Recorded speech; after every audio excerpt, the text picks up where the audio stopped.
Grabe yung nangyari sa akin ngayong araw. So, hi guys. So, ngayong araw nga is very stressful. Pero nawala na yung mga stress na yun kasi na-resolve na yung problema natin sa ating Facebook. So, yan. Nagkaroon kasi ako ng limited earnings. Parang content monetization. Basta ilalagay ko na lang dyan. Ayan, yan yung mismo.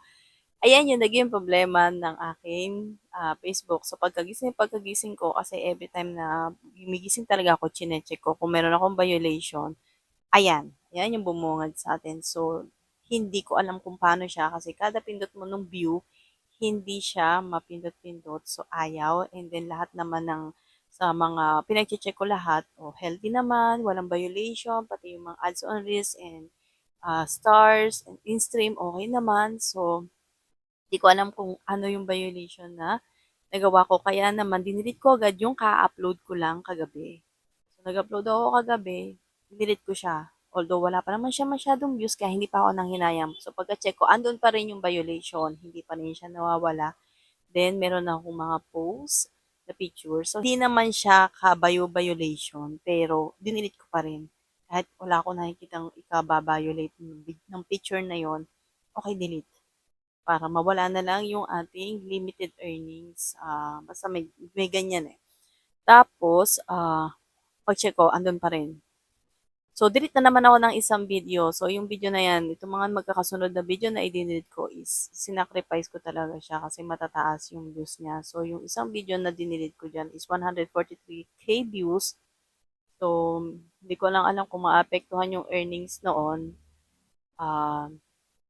Yun, basta, nakabalong delete ako ng videos. So, sacrifice talaga kasi nga, baka maapektuhan yung sasahurin natin.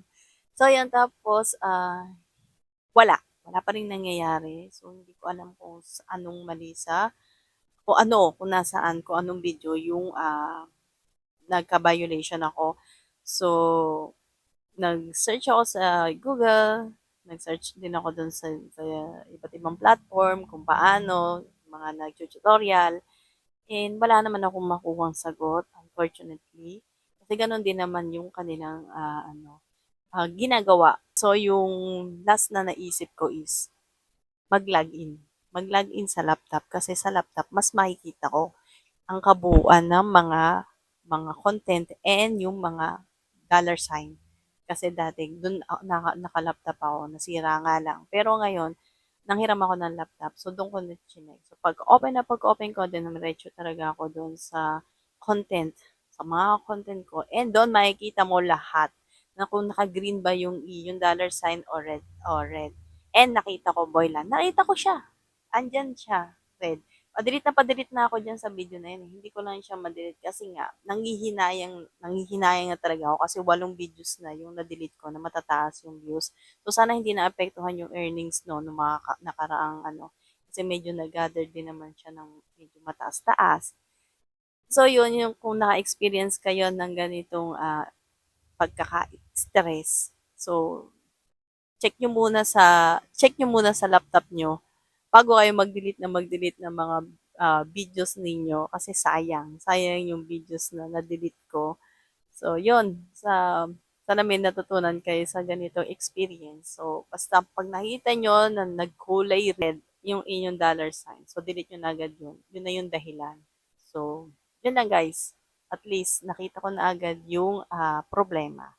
Natapos na yung ating pagka-stress dito sa ating violation.